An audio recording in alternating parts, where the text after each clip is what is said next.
करने के लिए अभी हम लोग मंगलाचरण करते हैं। ओम अज्ञानतिमिरान्धस्य ज्ञानाञ्जनशलाकया चक्षुरुन्मीलितं येन तस्मै श्रीगुरुवे नमः। श्रीचैतन्यमनोभीष्टं स्थापितं येन भूतले स्वयं रूप कदा मह्यं ददाति स्वपदान्तिकम्। वन्देऽहं श्रीगुरु श्रीयुतपदकमलं श्रीगुरून् वैष्णवांश्च च श्रीरूपं साग्रजातं सहगण रघुनाथं वितं तं सजीवं स्वाधीतं सावधूतं परिजं सहितं कृष्ण चैतन्य देवं श्री राधा कृष्ण पादान सहगण ललिता श्री विशाखा वितांत च नम ओम विष्णुपादाय कृष्ण पृष्ठाय भूतले श्रीमते भक्ति वेदांत स्वामिन इति नामने नमस्ते सारस्वती देवे गौरवाणी प्रचारिणे निर्विशेषा शून्यवादी पाश्चात्य देश तारिणे वाञ्छाकल्पतरुभ्यश्च कृपा सिन्धुभ्य एव च पतितानां पावनेभ्यो वैष्णवेभ्यो नमो नमः। नमो महावदान्याय कृष्ण प्रेम प्रदायते कृष्णाय कृष्ण चैतन्य नाम्ने गौरत्विषे नमः। हे कृष्ण करुणा सिंधु दीन बंधु जगतपते गोपेश गोपिका कांत राधा कांत नमस्तुते। तप्त कांचन गौरांगी राधे वृंदावनेश्वरी विस्मानुसुते देवी प्रणमामि हरिप्रिये। नीलांचल निवासाय नित्याय परमात्मने बलभद्र सुभद्रायां जगन्नाथाय ते नमः। जय श्री कृष्ण चैतन्य प्रभु नित्यानंद श्री अद्वैत गदाधर श्रीवासादि गौर भक्त बिंद मुखम करोति वाचालम पंगु लंघे गिम यत्कृपा तमहं वंदे श्री गुरु दीनतारिणम्। परमानंद माधवम श्री चैतन्य ईश्वरम। हरे कृष्ण कृष्ण कृष्ण हरे हरे हरे राम राम राम हरे हरे। श्री श्री मंगलाचरण की जय, श्रीला प्रभुपाद की जय। हरे कृष्णा। आज के इस नव वर्ष के पहले दिन भगवत चर्चा में सभी भक्तों का हार्दिक स्वागत है। सभी भक्तों के चरणों में मेरा सादर दंडवत प्रणाम है। राधा माधव राधा गोविंद परम वैष्णव गुरु आचार्य की असीम कृपा से हम सब भक्त लोग मिलकर श्री भगवतम के ऊपर चर्चा कर पा रहे हैं कई दिनों से। बहुत ही बड़ा सौभाग्य है, वो भी कैंटो 10, जो कि प्रभुपाद जी कहते हैं कि वही अधिकारी है जो पहले कैंटो 1 से लेकर कैंटो 9 तक को बहुत अच्छी तरह पढ़ ले। और हम लोगों ने बहुत अच्छी तरह से एक एक श्लोक में पढ़ा है। भगवान, भगवान के भक्त, भगवान की भक्ति, भगवान का धाम, भगवान के तत्व, सब चीज को हमने चेष्टा की है कि एक एक चीज को समझ करके आगे बढ़ने की है। और प्रभुपाद जी के आशीर्वाद से हम लोग कैंटो 10 में प्रवेश कर पाए हैं।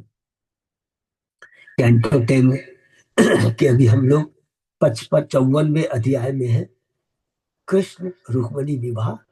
और अभी तक 53 अध्याय में है, और भी थोड़ा संक्षेप में हम लोग उसको दोहराते हैं। वो इस तरह कि प्रथम हम लोग देखेंगे कि पहले अध्याय से लेकर के 10वें अध्याय तक के अंदर में हम लोगों ने देखा भगवान की जो लीला है वो कहाँ हुई है, गोकुल के अंदर में हुई। और गोकुल के अंदर में भगवान ने क्या क्या हम लोगों ने किया।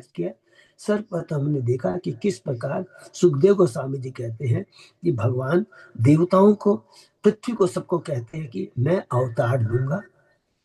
फिर उसमें लिखा है कि भगवान कहते हैं मैं सारे अवतारों को अपने संग में लेकर आऊंगा, शक्तियों को लेकर आएंगे।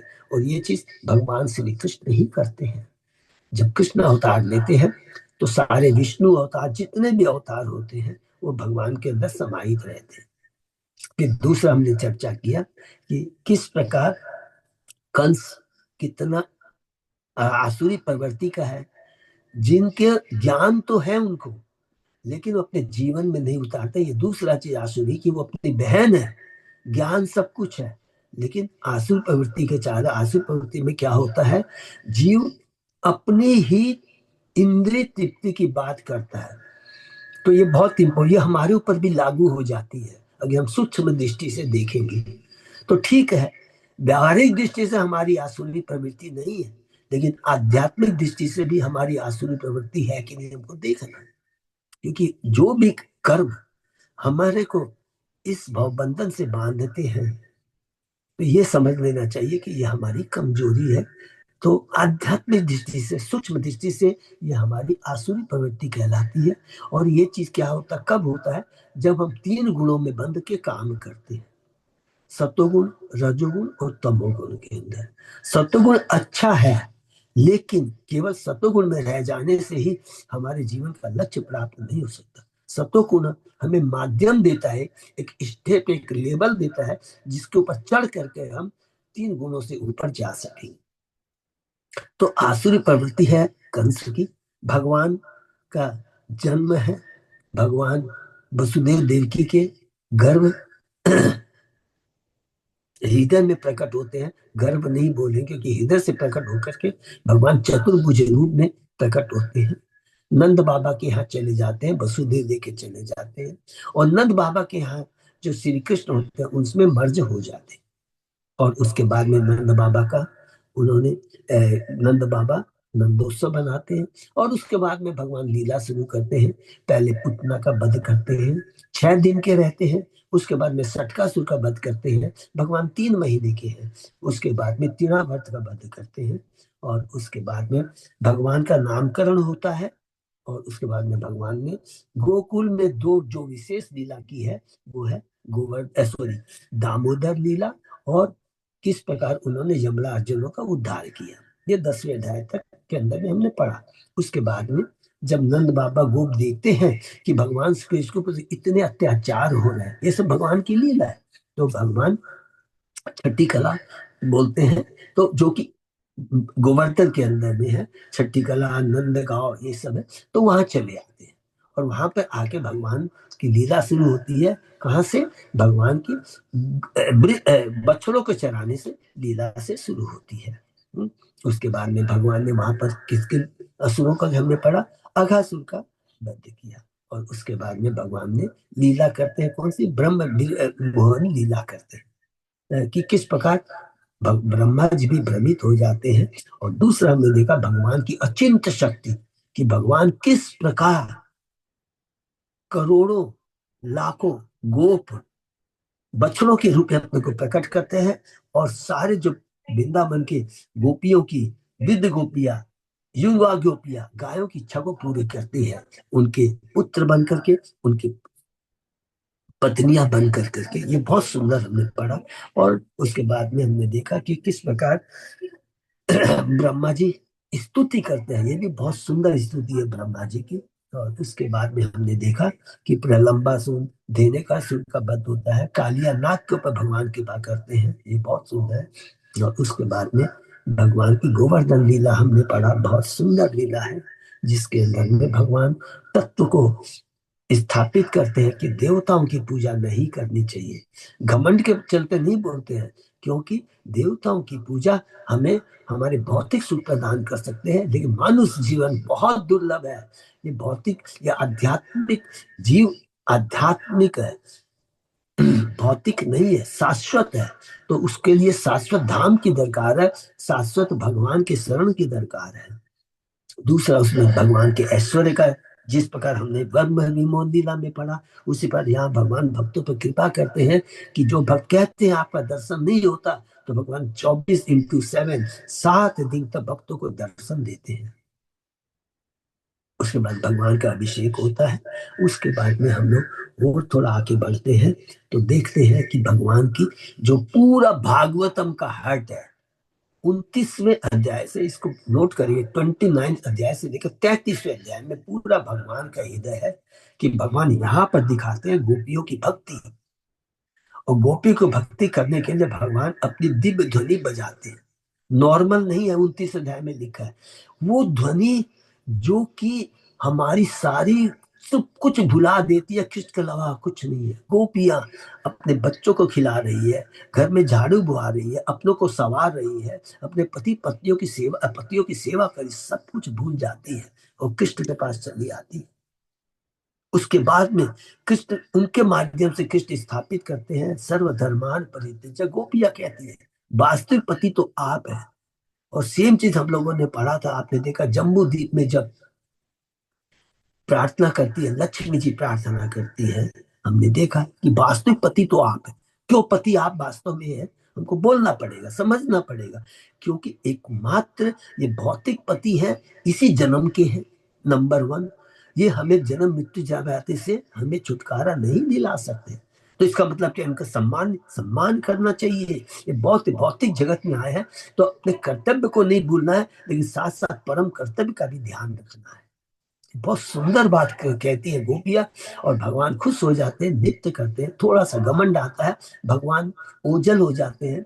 पुनः उसके बाद मीरा गीत गाती है 31वें अध्याय में। फिर भगवान पुनः 32वें अध्याय में वापस आके एक ही चीज कहते हैं, तुम्हारी भक्ति का ऋण मैं अपने ब्रह्मा के जीवन काल तक इसका ऋण नहीं चुका सकता। और उसके बाद में भगवान 33वें अध्याय में रास नृत्य करते हैं। उसके लिए सुखदेव गोस्वामी जी वार्निंग देते हैं बद्ध जीवों को कि ये जो लीला है, गोपियों के संग भगवान का जो आदान प्रदान है, ये भौतिक लेवल से ऊपर है, और भक्ति में भी बहुत हाई लेवल में है। जिस भक्ति में हाई लेवल में क्या होता है कि गोपियां कहती है कृष्ण मेरा है। हम तो कहते हैं भगवान हम आपके हैं, हम आपके हैं, लेकिन गोपियां कहती है नहीं कृष्ण तू मेरा है। इतना हाई लेवल का भाव है। और उसके बाद में हम लोग और आगे बढ़ते हैं। हमने देखा अरिष्टासुर का वध करते हैं, ब्रह्म सॉरी श्याम कुंड राधा कुंड होती है, और लास्ट में भगवान अभी वृंदावन में केशी और भूमासुर का वध करते हैं। उसके बाद में हम देखते हैं भगवान अब जाने के लिए तैयार हो जाते हैं। 38वें अध्याय में लेकर के 40वें अध्याय में हमने क्या देखा, अक्रूर आते हैं 38वें अध्याय में, नंद बाबा से मिलते हैं। उसके बाद में गोपियों से उसके बाद में सॉरी रथ में बैठा कर करके कृष्ण और बलराम को लेके आते हैं। गोपियां कहती है तुम तो अक्रूर नाम का है, तुम क्रूर हो। और अक्रूर की क्या भावना है देखिए, हर भक्ति का कि मुझे कृष्ण के दर्शन हो रहे, ये भी नहीं सोचा कि कंस को बुलाएगा मारेगा, लेकिन भगवान का भक्त है, उसको विश्वास है कि भगवान तो चिन्मय, कोई उनका बिगाड़ नहीं सकता।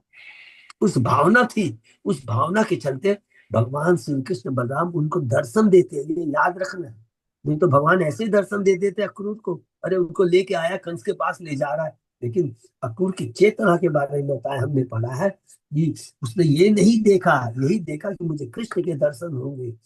जैसे ही वृंदावन में पहुंचता है, लौटने लगता है, धूली में लौटने लगता है, भगवान दर्शन देते हैं। और उसके बाद में 40वें अध्याय में अक्रूर बहुत सुंदर स्तुति करता है। अब 41वें अध्याय से हम लोग में आए, और उसके बाद में करीब करीब आप समझ सकते हैं 50 अध्याय तक। तो अब भगवान की उम्र कितनी हो गई है, अब भगवान हो गए हैं 11 साल के, और 17 साल तक भगवान रहेंगे अभी मथुरा में। तो उन लोगों ने, हमने देखा कि किस पर सबसे पहले आकर कर करके वो धोबी का उद्धार करते हैं, झूला का उद्धार करते हैं, सुदामा माली का उद्धार करते हैं, कुब्जा का उद्धार करते हैं, धनुष यज्ञ को तोड़ते हैं, कुबला दी हाथी को मारते हैं, और अंत में 44 अध्याय में कंस को मार करके जो मथुरा वासी जो पीड़ित थे उसके अत्याचार से उनसे उनको मुक्त करते हैं, उसके स्वयं पिता को मुक्त करते हैं। और फिर 45 अध्याय में हमने देखा भगवान किस प्रकार संदीपनि मुनि के यहाँ रह करके 64 दिनों में 64 कलाएं सीखते हैं। और 46 और 47 अध्याय में फिर भगवान अब गोपियों की क्या भक्ति उत्तम है ये पूरे को दिखाना चाहते हैं, तो उद्धव को भेजते हैं। 46 से 47 अध्याय में हमने देखा कि उद्धव जाते हैं, नंद बाबा से मिलते हैं, उसके बाद में वो गोपियों से मिलते हैं, और गोपियों का भ्रमर गीत है, इतना सुंदर है। भगवान का संदेश देते हैं उद्धव भगवान को, लेकिन कुछ नहीं, गोपियां जो कहती है उद्धव जी, उसके बाद में कहते हैं कि तुम्हारा जो भगवान के प्रति तुम्हारी जो भक्ति है, हे गोपियों, मैं इच्छा करता हूं कि अगला जो जन्म मुझे मिले तो मैं तुम्हारे चरणों की घास बनूं, जिससे तुम्हारे चरणों की धूल जो है मैं चरणों को स्पर्श कर सकूं, प्रॉपर वर्ड स्पर्श कर सकूं। इतना सुंदर गोपी जी, उद्धव जी कहते हैं। उसके बाद में वापस लौट के आ जाते हैं मथुरा। 48 अध्याय में भगवान ने देखा यहाँ अब तैयारी कर रहे हैं कि द्वारका जाने की।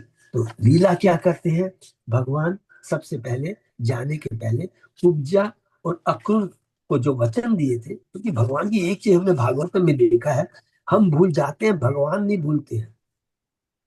11 साल की उम्र में आए, देखिए बहुत ध्यान से हमको सुनना, 11 साल की उम्र में आए हैं और 27 के साल की उम्र में जा रहे हैं। लेकिन जाने के पहले अपने वचन को नहीं भूलते कि मैंने कुब्जा को क्या वचन दिया था, अक्रूर को क्या वचन दिया था। कुब्जा के घर जाते हैं, अक्रूर के यहाँ आते हैं, और उसके बाद में अक्रूर से कहते हैं तुम अब हस्तिनापुर जाओ।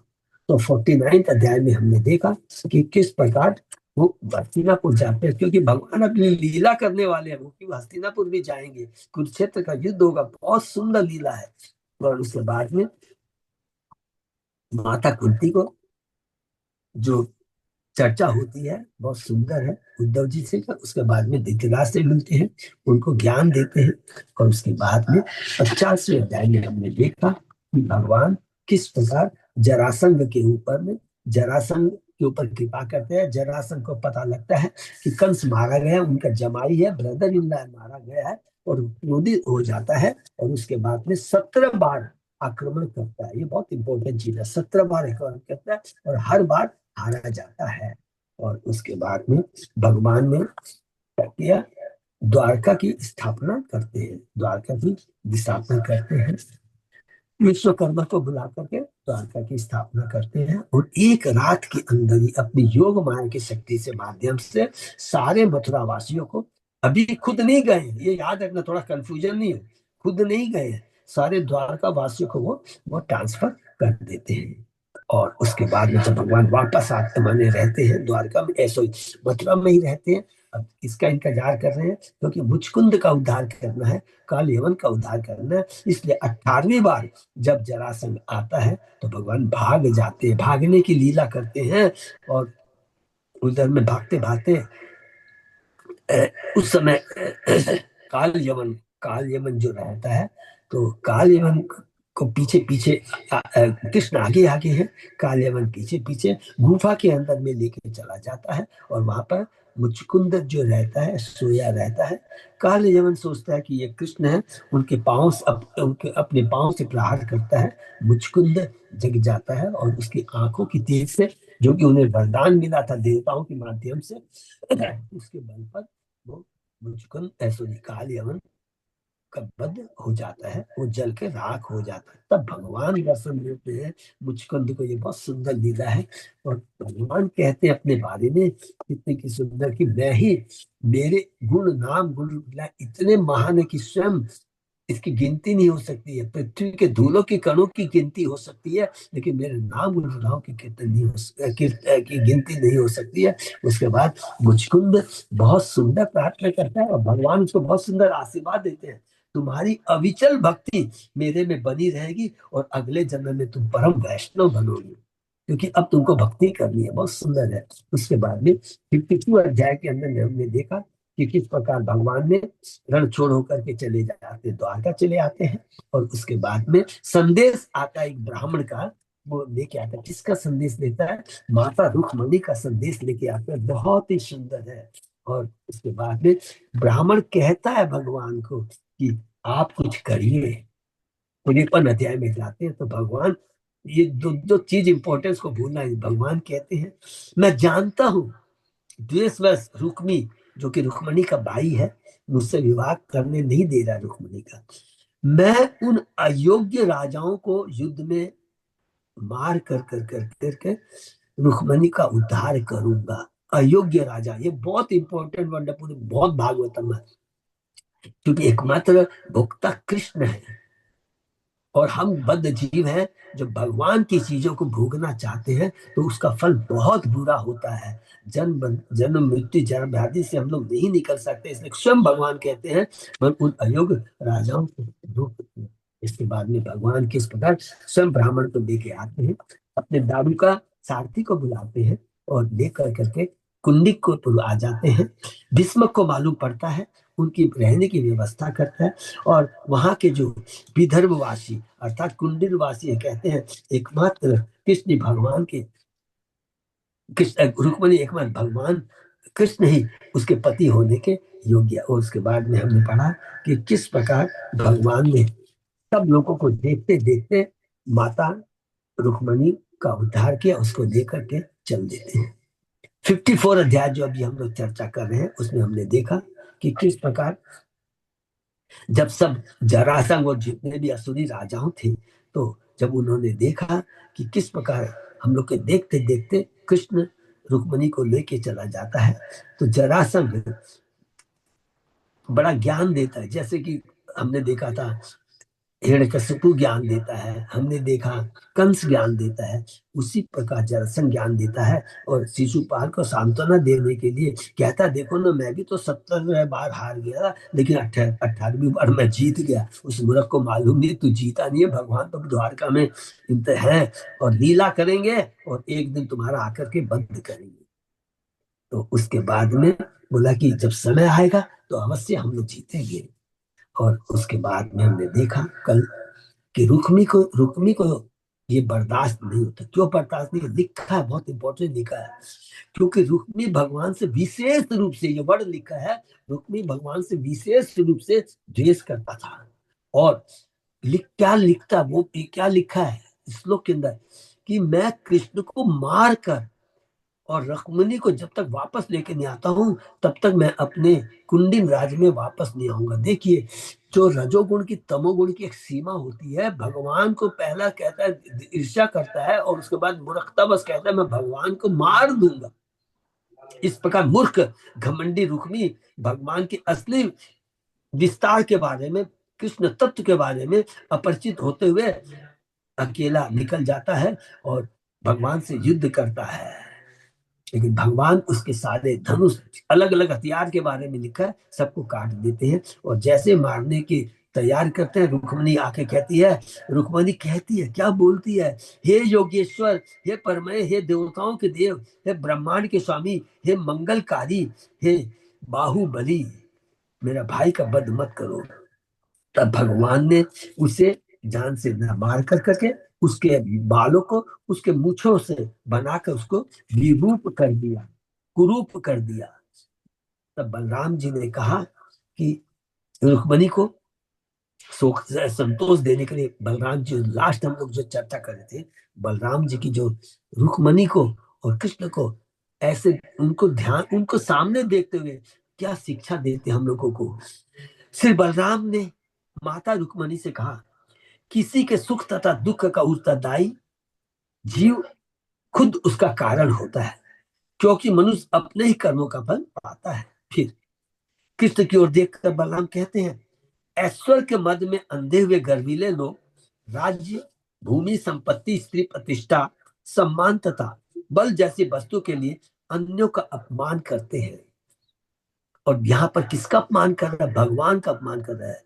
पुनः बलराम ने रुक्मणी से कहा, बहुत इंपॉर्टेंट बात क्या है, तुम्हारी मनोवृत्ति सही नहीं है, क्योंकि तुम अज्ञानी व्यक्ति की भांति उसका मंगल चाहती हो जो सारे जीवों के प्रति शत्रुता पूर्ण है। भगवान के प्रति ईर्ष्या, प्रेम का अर्थ द्वेष का अर्थ सारे जीवों के प्रति हत्या, शत्रुता है। और जिन्होंने तुम्हारे असली शुभचिंतकों के साथ बुराई की है, तुम्हारे असली चिंतक तो कौन है, कृष्ण है।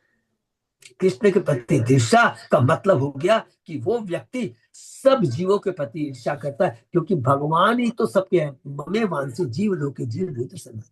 तो शायद यही तक हम लोग किया था। उसके आगे बलराम क्या कहते हैं आज हम लोग चर्चा करते हैं। ओम नमो भगवते वासुदेवाय। ओम नमो भगवते वासुदेवाय। ओम नमो भगवते वासुदेवाय। नारायण नमस्कृत नरम चैव नरोत्तमं देवी सरस्वती व्यासं ततो जयं उदीरये। नष्ट प्रायेषु अभद्रेषु नित्यं भागवत सेवया भगवती उत्तम श्लोके भक्ति भवति नैष्ठिकी। कृष्णाय वासुदेवाय देवकी नंदनाय च नंद गोप कुमाराय गोविंदाय नमो नमः। आराधयो भगवान ब्रजेश तनय ततदाम वृंदावनम रमया काचिदुपासना व्रजवधूवर्गेण्य कल्पिता श्रीमद्भागवतम प्रमाणम अम्लम प्रेमा पुमतो महान श्री चैतन्य महाप्रभो मतमिदं तत् आदरो न पर। हरे कृष्ण कृष्ण कृष्ण हरे हरे, हरे राम राम राम हरे हरे। कैंटो 10 अध्याय 54 श्लोक नंबर 43। प्रभु जी। 43 प्रभु। हाँ प्रभु जी। थैंक यू सो मच प्रभु। 43 नंबर हम लोग करते हैं। तो 42 नंबर श्लोक बहुत ही, जो राम जी कह रहे हैं रुक्मिणी को, बहुत ही हृदय स्पर्शी है। श्लोक नंबर 43। आत्ममोहो निर्णामेव कल्पते देव मायया सुहृत दुर्हृत दुर्दासिनिति देहात्म मानी नाम। भगवान की माया लोगों को उनके असली स्वरूपों को भुलवा देती है और इस तरह शरीर को आत्मा मानकर वे अन्यों को मित्र शत्रु या उदासीन मानते। बहुत इंपॉर्टेंट है। बलराम जी कहते हैं रुक्मिणी को कि जब जीव तीन गुणों के चक्कर में पड़ जाता है, तीन गुणों से बंध जाता है, तो अपने असली स्वरूप को भूल जाता है। उसका असली स्वरूप क्या है? जीव स्वरूप है कृष्ण नित्य दास। पहला तो ये ज्ञान है। और दूसरा ज्ञान है कि वो जो आत्मा है, जो नित्य दास है, वो भगवान की शक्ति है। और तीसरा है कि उसका भगवान के प्रति कर्तव्य क्या है, ये जानना उसको जरूरी है। लेकिन तीन गुणों के प्रभाव में आकर इस तत्व को, इस असली सत्य को वो भूल जाता है और भौतिक जगत में ही सब चीज को अपना मान लेता है। और उसी में मित्र का शत्रु का भाव, या मेरा अपना पराया की भावना आती है। जब तक हम तीन गुणों में रहते हैं तो अपना पराया द्वंद रहता है। ये भौतिक जगत में द्वंद है, सुख दुख लाभ हानि, मेरा अपना मेरा पराया, ये सारी चीज शत्रु मित्र ये सब रहता है। ये जो है तीन गुणों के चलते, ये बहुत इंपॉर्टेंट याद रखना। ये भावना कब आती है? जब तीन गुणों का प्रभाव है। और जिस जिस लेवल का भाव रहता है, बहुत तमोगुणी में रहते हैं तो नशा नशा करना, रजोगुण में रहते हैं तो बड़ी महत्वाकांक्षी का भाव रहता है, सतोगुण में जब भी रहते हैं संतोषी जीव तो जरूर रहता है, लेकिन उसमें ये भावना जरूर रहती है कि मैंने किया ये चीज, मैंने उपकार किया, मैंने ये किया। तो ये सब इसलिए बंधन का कारण है। एक एव परो ही आत्मा सर्वेशा सर्वेशामपि देहिनाम नानेव गृह्यते मूढ़े यथा ज्योति यथा नभ। जो लोग मोहग्रस्त हैं वे समस्त देहधारियों के भीतर निवास करने वाले एक परमात्मा को अनेक करके मानते हैं। जिस तरह कोई आकाश में प्रकाश को या आकाश को ही अनेक रूपों में अनुभव करता है। इस श्लोक की अंतिम पंक्ति यथा ज्योति यथा नभ में दो उपमाएं जिनमें एक ही वस्तु हमें अनेक प्रतीत होती है। ज्योति है नैसर्गिक पिंडों के यथा सूर्य चंद्रमा के प्रकाश का द्योतक है।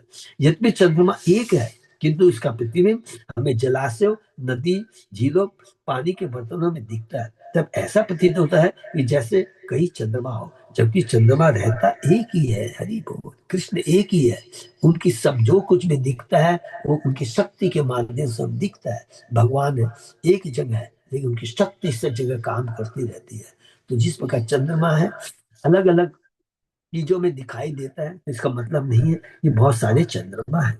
इसी प्रकार हम प्रत्येक जीव में देवी उत्पत्ति का अनुभव करते हैं क्योंकि भगवान सर्वत्र उपस्थित है, यद्यपि है एक ही। भगवान परमात्मा के रूप में प्रत्येक हृदय में रहते हैं। लेकिन परमात्मा क्या है हम लोगों ने पढ़ा है, वो परमात्मा का ज्ञान, ब्रह्म ज्योति का ज्ञान, भगवान का ज्ञान अलग अलग है, जो कि हम लोग ने चेतन चेतना में दूसरे अध्याय में बहुत डिटेल में पढ़ा है। लेकिन ईश्वर परम कृष्ण सच्चिदानंदी अनादि आदि गोविंद सर्व कारण कारण।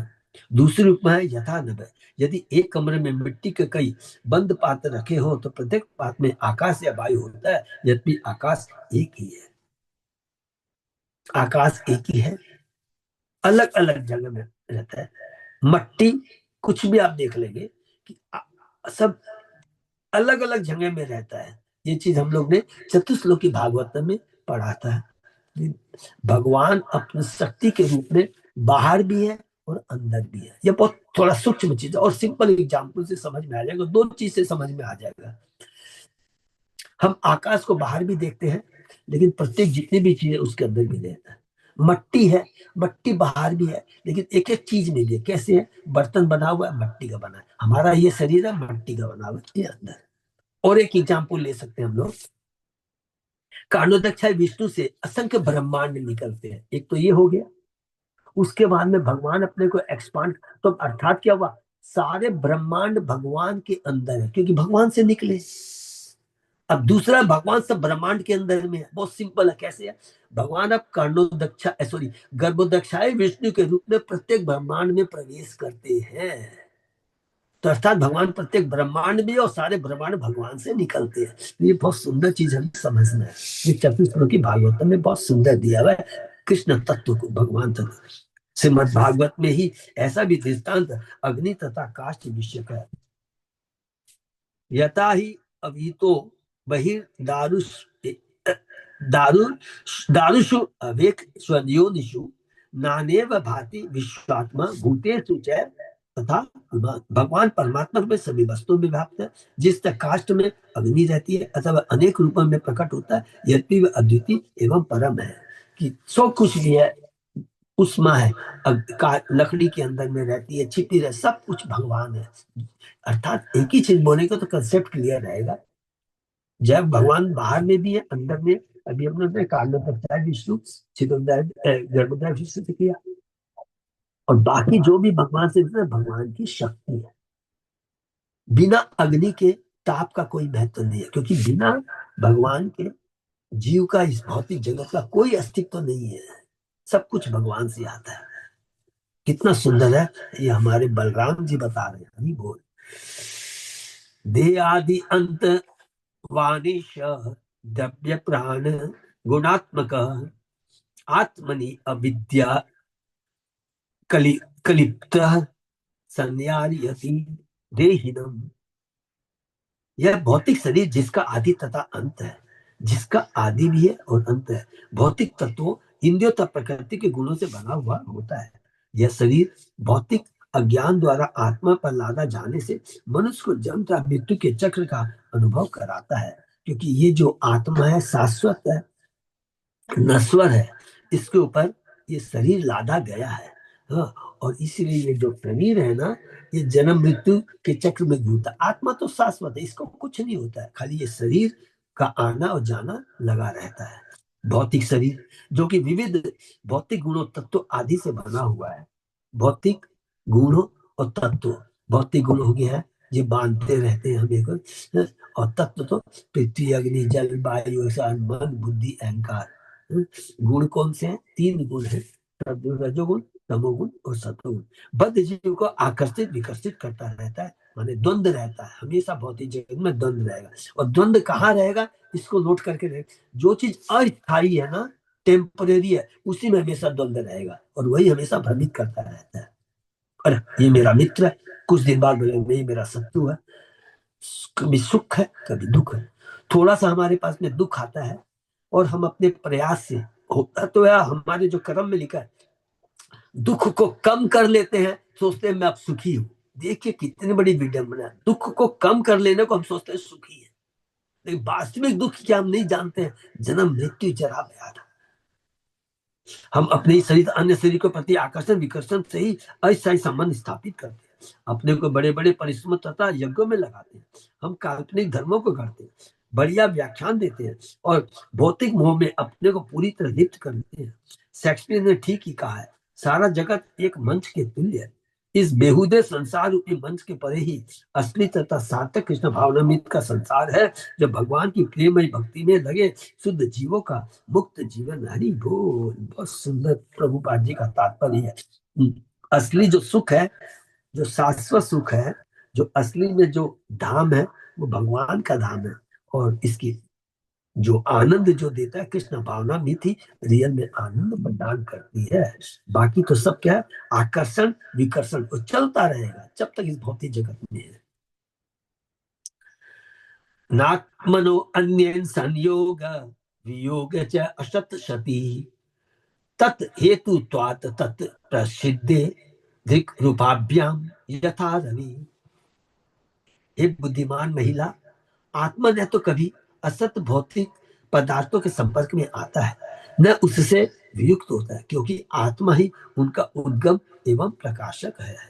कि ये जो शरीर है, ये दिखता है, जो शरीर प्रकाशित होता है, शरीर के अंदर में जो भी क्रियाएं होती है वो आत्मा के चलते हैं।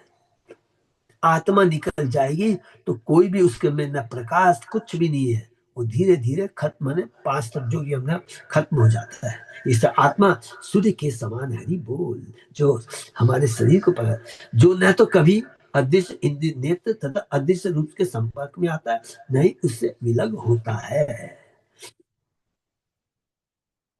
जैसा कि पिछले श्लोक में बतलाया गया, बद्ध जीव अज्ञानतावश अपने को भौतिक शरीर मान लेता है, नंबर वन, और इस तरह जन्म मृत्यु के चक्र में घूमता रहता है। वस्तुतः पदार्थ तथा आत्मा प्रत्येक वस्तु के मूल उद्गम परब्रह्म भगवान की शह शक्तियां हैं। हरि बोल।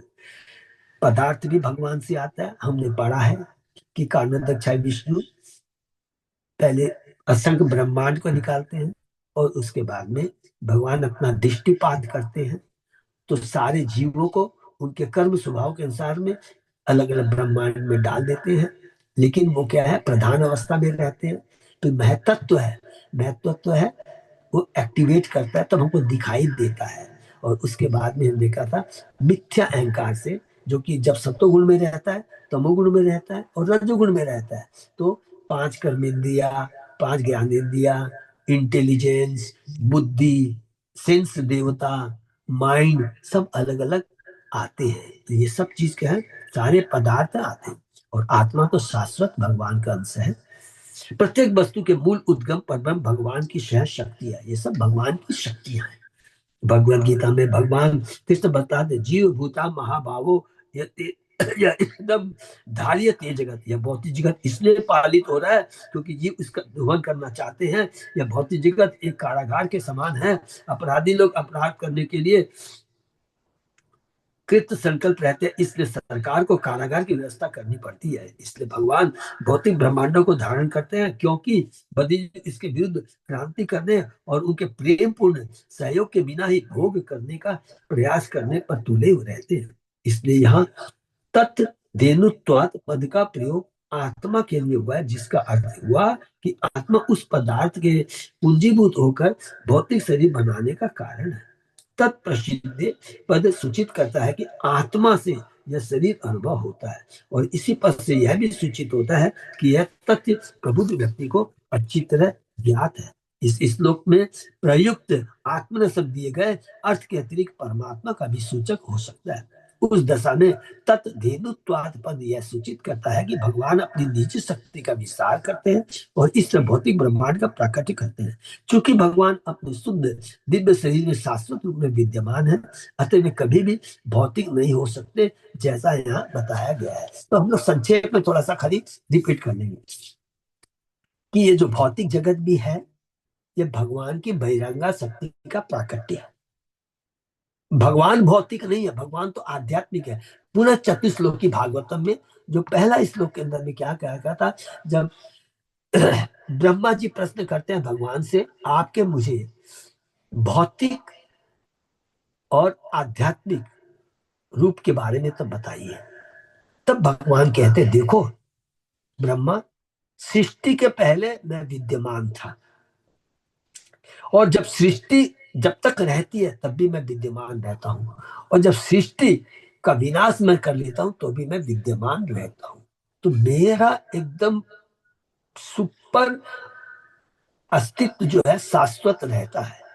लेकिन जब कुछ लोग अपने को, माने मेरी आत्मा है, अपने को जिद्दी कर लेती है कि नहीं मैं भोगता हूं, तब मुझे ये टेम्परेरी भौतिक जगत की स्थापना करती है, जो कि मैं अपनी बहिरंगा शक्ति से ये इसको प्रकट करता हूं, और उसके बाद में कुछ समय के बाद में मैं उसे अप्रकट कर देता हूं।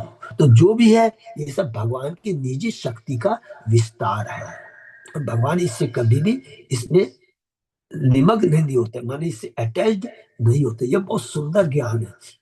ये जो चतुश्लोकी भागवतम में बहुत सुंदर ब्रह्मा जी को भगवान विष्णु कहते हैं।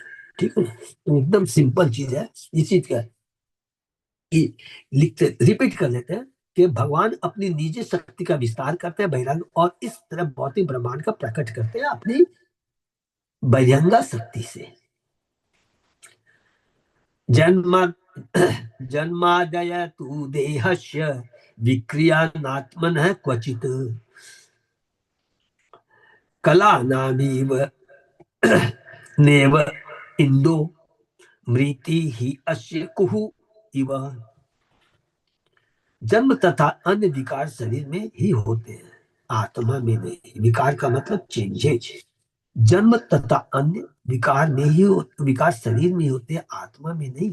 जिस प्रकार चंद्रमा की कलाएं बदलती है, चंद्रमा नहीं। यद्यपि नवचांद्र दिवस को चंद्रमा की मृत्यु कहा जा सकता है, हरि बोल, कि जो भी परिवर्तन आता है, जो चीज टेम्परेरी चीजों से बनी हुई है, जो सॉरी जो कि माने भौतिक तत्वों से बनी हुई है, पृथ्वी, अग्नि, जल, वायु, आकाश से ये शरीर बना है।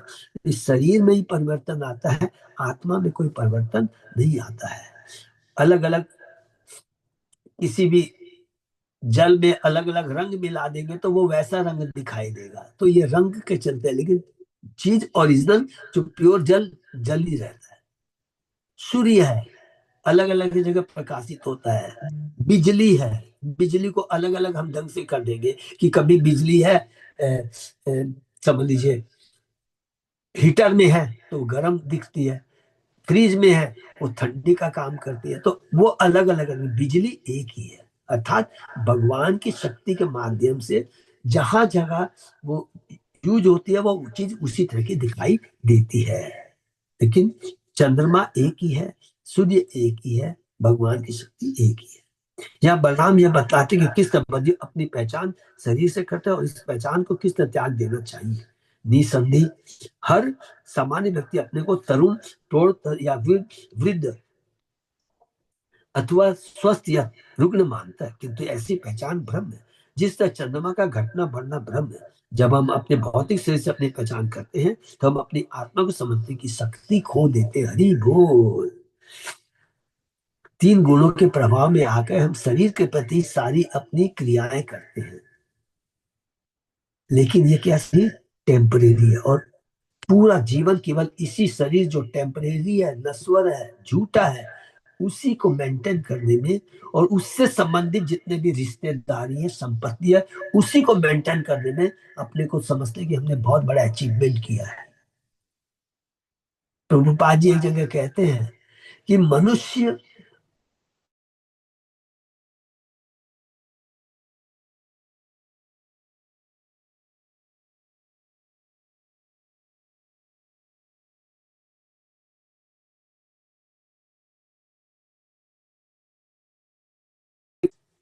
एकदम क्लियर बात कहते हैं, लेकिन उसके बाद में क्या कहते हैं कि उसी के चलते क्या होता है, जीव सुख दुख का अनुभव करता है, जन्म मृत्यु के चक्कर में भूल जाता है और अपनी वास्तविक जो पहचान है कि मैं कौन हूं, भगवान का अंश हूं, भगवान का दास हूं, मैं भगवान की सेवा के लिए हूँ, और जो कुछ भी मेरे पास में है वो भगवान की सेवा के लिए। ये बहुत इंपॉर्टेंट पार्ट है।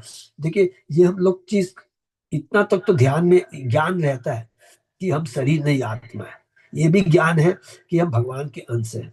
लेकिन जो जो तीसरा पॉइंट है कि जो कुछ भी भौतिक जगत में है, पहला ये सब भगवान की ही चीज है और वो भगवान की सेवा में ही यूज होना चाहिए।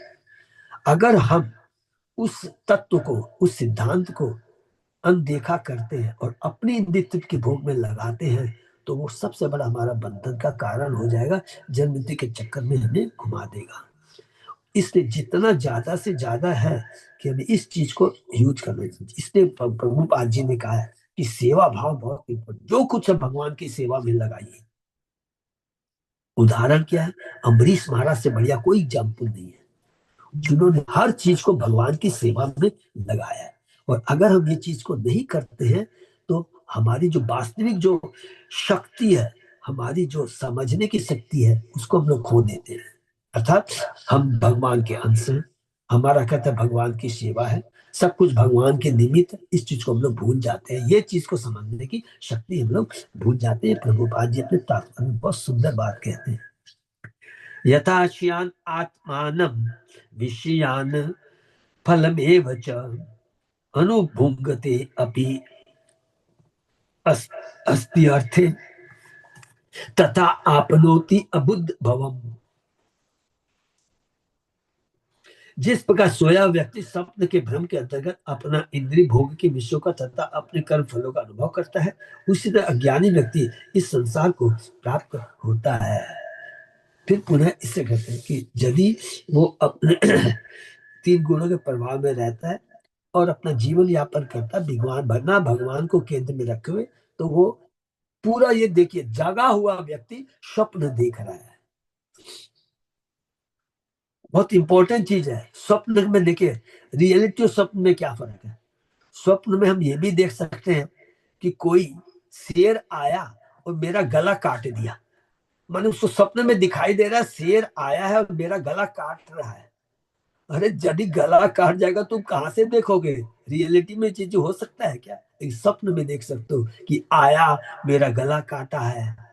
तो ये सारा स्वप्न की तरह है कि हम सोचते हैं कि ये मेरा है, ये मुझे सुखी देगा, मैं ही इनका भरता हूँ, मैं ही इनका सब पालन करने वाला हूँ। ये सारे स्वप्न के समान है। जैसा कि श्रुति का कथन है, असंगो हियम पुरुष है, जीव का भौतिक जगत से कोई घनिष्ठ संबंध नहीं है। इस श्लोक में इसी बात को बतलाया गया है। ऐसा ही श्री भागवत में भी आया। हरि बोल। अर्थे अविद्या माने अपि संसतीर्ण निवर्तते ध्यायतो विषानस्य स्वप्ने अनर्थ गमो यथा। जो इंद्र तृप्ति का चिंतन करता है उसके लिए भौतिक जीवन उसका वास्तविक अस्तित्व नहीं होता, समाप्त नहीं होता। जिस तरह की स्वप्न के कटु अनुभव नहीं जा पाते, कि जो स्वप्न देख रहा है लेकिन फिर भी क्या है, वो सोचता कि ये सच है, वास्तविक अस्तित्व नहीं होता, समाप्त नहीं होता। जिस तरह की स्वप्न के कटु अनुभव नहीं जा पाते। तस्मात् ज्ञान जम शोकम आत्मशोष विमोहनम तत्व ज्ञानेन निर्हृत्य स्व स्वस्था स्वस्था भव सूचि स्मृति। अतः दिव्य ज्ञान से उस शोक को दूर करो। कौन सा दिव्य ज्ञान है, ये हम डिस्कस करते हैं।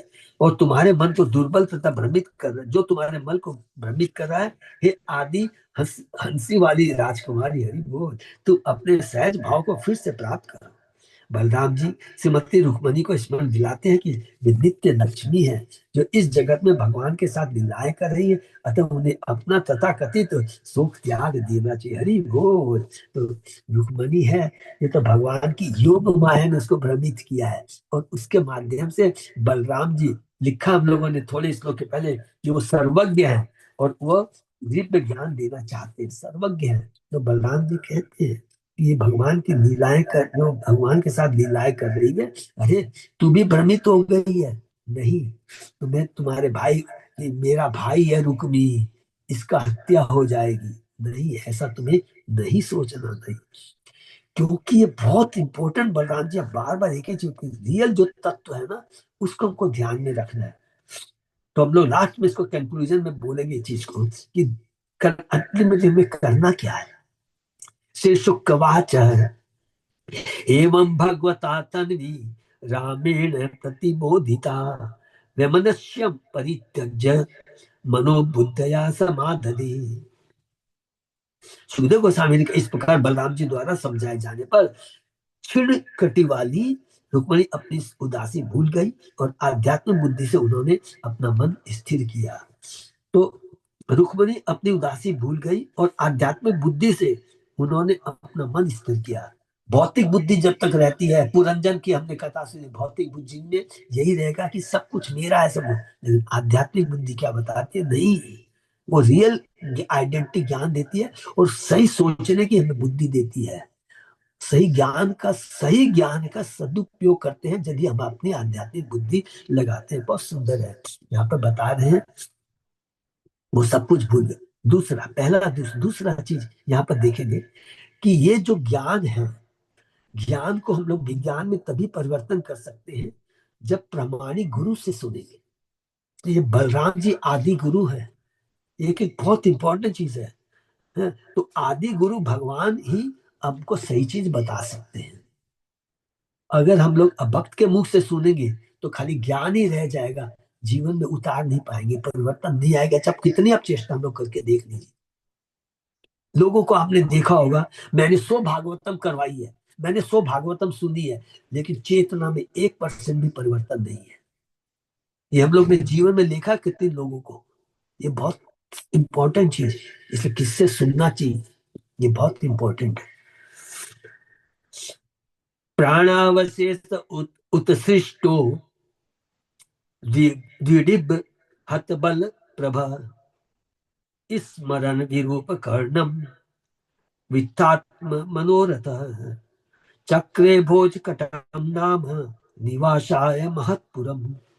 अपने सत्व द्वारा निष्कासित तथा बल और सांसारिक शारीरिक कांति से भीन अपने प्राण बचाए हुए रुक्मी यह नहीं भूल पाया कि उसको किस तरह विरूपित किया गया था। हताश हो जाने के बाद उसने अपने रहने के लिए एक विशाल नगरी बनवाई, जिसका नाम उसने भोजकट रखा। जो नगरी बनवाई सबको समझ में आ गया होगा, क्योंकि उसने प्रॉमिस किया था कि जब तक मैं कृष्ण को रुक्मणी को वापस लेकर नहीं आऊंगा, कुंडिक में नहीं आऊंगा। लेकिन हार गया तो वापस घर जा नहीं सकता कुंडिकापुर, तो इसलिए वहां पर एक अलग भोजकट नामक शहर बनाता है। अहत्वा दुर्मितिम कृष्णम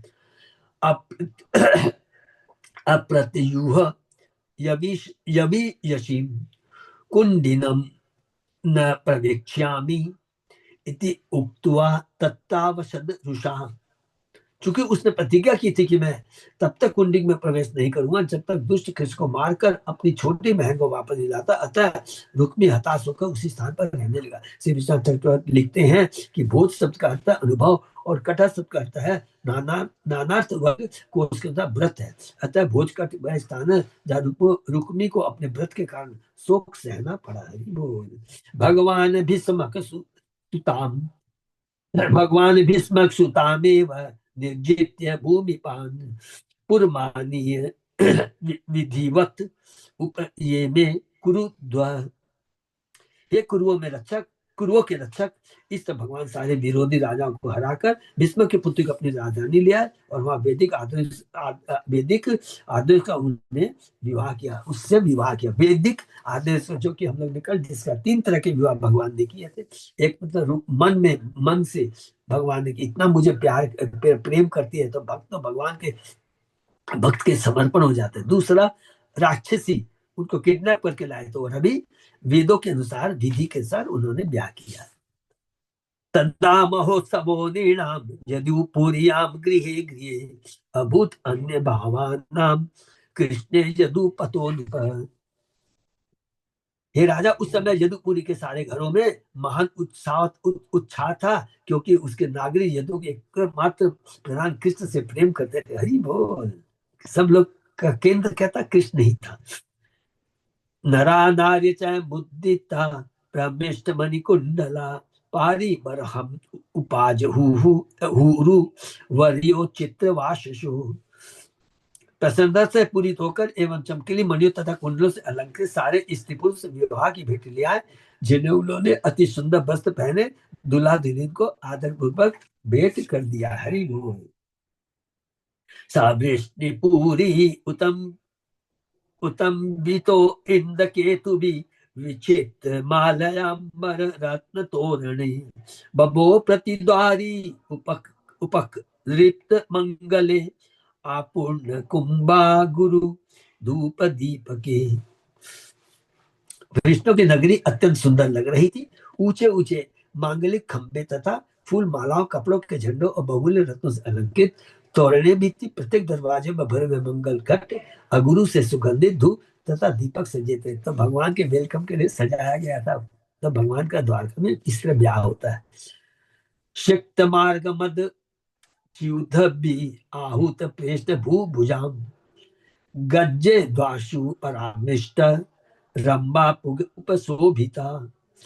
नगर की सड़कों का छिड़काव उन उन्मुक्त हाथियों द्वारा हुआ था, जो विवाह के अवसर पर अतिथि बनकर आए प्रिय राजाओं के थे। इन हाथियों ने सारे द्वारों पर केले के तने तथा सुपारी के बीच रखकर नगरी की शोभा और भी बढ़ा दी थी। कुरुसृञ्जय केकेय विदर्भ यदुकुन्तय मितो मुमुदिरे तस्मिन् संभ्रमात् परिधावताम् कुरु सृज सिंजय केकय विदर्भ यदु तथा कुंती वंश वाले लोग उत्तेजना में इधर उधर दौड़ते लोगों की भीड़ में एक दूसरे से उल्लास पूर्वक मिल रहे थे, क्योंकि भगवान आए हैं, भगवान का ब्याह होने वाला है। रुक्मणिया हरणम श्रुत्वा गीयमानम ततः राजानो राजकन्या च बभूव विस्मिता। सारे राजा तथा उनकी पुत्रियां रुक्मणी हरण की उस कथा को सुनकर अत्यंत चकित थे, जो सर्वत्र गीत के रूप में गाई जा रही थी। हरि बोल। द्वारकायाम अभूतराजम महामोद पुरोक्षाम रुक्मणीया रमयो उपेतम दृष्ट्वा कृष्णम सियपतिम। द्वारका के निवासी समस्त ऐश्वर्य के स्वामी कृष्ण को लक्ष्मी स्वरूप रुक्मणी से संयुक्त देखकर अत्यधिक प्रसन्न थे। इस प्रकार श्री भागवत के 10वें स्कंद के अंतर्गत कृष्ण रुक्मणी विवाह शीर्षक 54वें अध्याय का श्री भक्ति वेदांत स्वामी प्रभुपाद के विधि सेवकों द्वारा रचित तात्पर्य पूर्ण हुआ। भक्ति वेदांत प्रभुपाद के निमित्त सेवकों द्वारा, क्योंकि भगवान के प्रभुपाद जी के शिष्यों ने ये परपोर्ट लिखा है, तात्पर्य लिखा है। ये तो देखिए ये बहुत सुंदर है। 52, 53, 54 3 अध्याय हम लोगों ने पूरा पढ़ा है। कि जिस पहला तो कि भगवान के पास संदेश आता है, ब्राह्मण लेके आता है, तो भावना देखिएगा, रुक्मणी ने कभी भी भगवान को नहीं देखा था। इस चीज को बार बार याद करेंगे। केवल उसने भगवान के नाम गुण रूप लीलाओं का श्रवण कीर्तन किया था।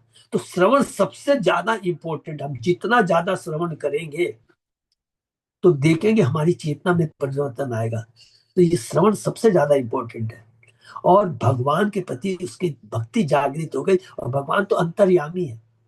अगर अब क्वेश्चन हमारे से ये उठ सकता है, अरे उन्होंने भगवान ने तो रुक्मणी को देखा ही नहीं था, रुक्मणी को देखा था तो ठीक है, रुक्मणी का तो भगवान अंतर्यामी है। अंतर्यामी परमात्मा के रूप में प्रत्येक हृदय में विराजमान है। और हमारी चेतना को, हमारे कार्यों को, हमारी भावनाओं को भगवान बहुत सूक्ष्म रूप से उसकी निगरानी करते हैं। तो भगवान, तो इसलिए भगवान ने ब्राह्मण को क्यों कहा, यही चीज कहा कि यस, मैं भी रुक्मणी से ब्याह करना चाहता हूं, लेकिन ये अयोग्य व्यक्ति है, वो अपना उसको मानते हैं। तो हम लोग के संग भी चीज है, जो चीज है हर चीज को भगवान की सेवा में लगाना चाहिए। अर्थात हम अपने को लगाते हैं सेवा में, अपने बच्चों को, पत्नी पत्नी जो भी है, जो भी संपत्ति है, अगर वो भगवान को केंद्र में रख के करेंगे तो सब लोग आनंदमय हो जाएंगे, सारा परिवार आनंदमय हो जाएगा, हमारी सारी संपत्ति बड़ी अच्छी हो जाएगी, उसका सदुपयोग होगा। एकदम इम्पोर्टेंट। आज मेरे पास 100 करोड़ रुपए है, मैंने थोड़ा भगवान को निमित्त से सेवा लगाते हैं तो वो सारा धन शुद्ध हो जाता है, विचार शुद्ध हो जाते हैं, कर्म शुद्ध हो जाते हैं। इतनी छोटी सी बात है, देखिए ये बहुत इंपॉर्टेंट चीज है। उसके बाद में ये चीज तो बताया हमारा जीव भाव। दूसरा चीज, बलराम जी ने जो रुक्मणी माँ को जो शिक्षा दी, शिक्षा तो हम लोगों को दी है, क्योंकि वो तो शाश्वत लक्ष्मी में पढ़ा है कि सत भामा तो ये भगवान की तो अंश है, तो उसमें तो कोई डाउट ही नहीं है। दूसरा है, बलराम जी ने जो कहा है कि अगर कोई भगवान से द्वेष करता है और अगर हम उसका फेवर करते हैं तो ये बहुत खतरनाक चीज है। ये दूसरी चीज हमको याद है, अगर कोई भी भगवान की भक्ति के विरुद्ध कोई भी कार्य करता है, हम सोचते हैं कि हमने ये किया, परोपकार किया, ये किया, अगर भगवान को नजर अंदाजा करके हम कोई कार्य करते हैं, वो भी आसुरी प्रवृत्ति वाला ही। अर्थात जो लोगों की भावना मानव सेवा, माधव सेवा, ये बहुत डेंजरस है। वो मैंने इतनी मानव सेवा कर दिया तो भगवान की सेवा हो गई, नहीं चलेगा। तुम अपने भाई के प्रति बहुत प्रेम रखती हो, अच्छी बात है, भातृ प्रेम जरूरी है, लेकिन ये जीरो है, ये बिल्कुल ये माने सुसाइडल है। अगर वो व्यक्ति जिसके प्रति आपका प्रेम है भगवान से, वो द्वेष करता है। इसलिए अभक्तों से हमें बिल्कुल नहीं मिलना चाहिए, नहीं तो हमारी चेतना बिल्कुल कलुषित हो जाएगी। ये बहुत इंपॉर्टेंट है। इसलिए आप देखेंगे जितने भी राजा एक जात के पंडित, जरासंध को देख लीजिए, सालवा को देख लेंगे, शिशुपाल को देख लेंगे, जरासंध, शिशुपाल, कंस, ये सारे जो अभी देखिए जो आए थे ना, सब एक, सालवा भी था, जरासंध भी था, शिशुपाल भी था, ये सब है। तो इनसे हमेशा दूर रहना, भक्तों के संग हमें कभी नहीं रहना है। और लास्ट में जो ने बताया, हम लोगों ने जब पढ़ा, जो कुछ भी है कृष्ण है, कृष्ण की सेवा में ही यूज होना चाहिए, जो कि लास्ट में बताते हैं। क्योंकि रुक्मणी किसके निमित्त थी? कृष्ण के निमित्त का मतलब वो कृष्ण के लिए है। और अगर हम कृष्ण के लिए जिन सारी चीजों को लगा देंगे तो स्वतः भगवान अपने आप हमको दे देंगे, हमको अलग से मांगने की दरकार नहीं है। कोई भी आप एग्जाम्पल देख लीजिए, सबसे बड़ा एग्जाम्पल है, खाली अम्बरीश महाराज का एग्जाम्पल देख लीजिए, कि भगवान की सेवा करके के वो भिखारी बन गए थे? नहीं, वो भगवान हमेशा, इसलिए भगवान ने गीता में कहा कि जो तुम्हारे पास है मैं उसको सुरक्षित रखता हूँ। सोचने की बात है, डर लगता है अरे दे देंगे तो कम हो जाएगा, नहीं, भगवान ने कहा है कि LIC तो गारंटी लेता है इसी जीवन की, भगवान तो हमारी पूरी गारंटी लेते हैं गोलोक धाम तक जाने की, सोचिए। और LIC कब देता है? मरने के बाद, हम थोड़ी भोगेंगे, वो जो है हमारा जो टेम्पो उनको मिलेगा, लेकिन भगवान की जो गारंटी है वो तो परमानेंट, उनको पूरा धाम तक लेके जाएंगे। तो बहुत सुंदर अध्याय है 52, 53, 54, इसमें हम लोगों ने पूरा कृष्ण, कृष्ण तत्व, भगवान, भगवान के भक्त के बारे में सब कुछ अच्छे से पढ़ा। हरे कृष्ण, यही पर विराम देते हैं। इसी का इतना प्रभु जी, हाँ एक मतलब प्रभु जी, अगर कोई कृष्ण भक्त है, कृष्ण को बहुत मानते हैं, लेकिन वो भक्ति नहीं करते हैं, खाली वो कृष्ण को भगवान मानते हैं और कृष्ण के भक्त हैं, लेकिन भक्ति नहीं करते हैं। तो माता जी कृष्ण भक्त कैसे हुए वो? नहीं, इनको तो मानते हैं ना, वो कृष्ण पे अपना पूरा सब कुछ कृष्ण को ही मानते हैं, कोई और किसी को नहीं मानते, खाली कृष्ण को मानते हैं। और लेकिन वो भक्ति, जैसे कि अपने लोग सब किसी भी रूप में पूजा करते हैं, तो वो सब नहीं करते हैं, तो उनसे भी दूर रहना चाहिए।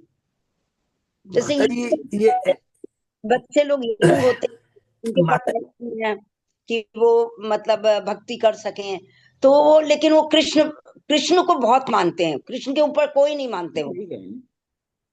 माता जी आप मेरे को एक चीज बताइए कि सबसे पहले आप उसको कैसे कहेंगे कि वो कृष्ण को बहुत मानते हैं?